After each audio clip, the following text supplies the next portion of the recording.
సినిమాలో నమ్ముతారో పక్కన పెడితే, 'గరుడువేగ' కూడా 'విక్రమ్' కన్నా 100 రెట్లు బెటర్ అని చెప్పను. కానీ 'విక్రమ్' కన్నా కొంచెం బెటర్ అని చెప్పాలి అని అనుకుంటే ఈ సినిమా అని చెప్తాను. మ్యూజిక్ గాని, సాంగ్స్ గాని, కథ గాని మంచి హై అండ్ స్పై సినిమా అని 'గరుడువేగ' అని చెప్తాను. ఎందుకంటే 'గరుడువేగ'లోని ప్రతి అంటే ఒక్కొక్క క్యారెక్టర్‌కి లింక్ అయ్యి ఉంటుంది. సినిమా ముందుకు వెళుతున్నప్పుడు ఒక ట్విస్ట్‌లనేవి రివీల్ అవుతూ ఉంటాయి. సో, ఈ సినిమా ఎందుకు స్పెషల్ అని చెప్తున్నాను అంటే, 'లోకేష్ కనకరాజు' గారు తమిళ్ డైరెక్టర్స్‌లోని ఎలాంటి డైరెక్టరో, అలాగే మన తెలుగులో కూడా 'ప్రవీణ్ సత్తారు' అలాంటి డైరెక్టర్ అని చెప్పాలి. షార్ట్ ఫిల్మ్స్ తీసుకుంటూ ఫస్ట్ మూవీనే 'గరుడువేగ' సినిమా తీశారు.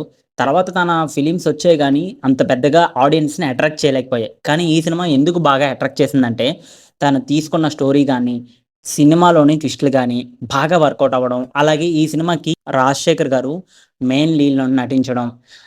దానికొక కమ్‌బ్యాక్ ఈ సినిమా ద్వారా వచ్చింది. సో, అందుకనే ఈ సినిమా అంత స్పెషల్. సో, మీరు కనుక ఈ మూవీ చూడకపోతే సన్ నెక్స్ట్‌లోనే అవైలబుల్‌గా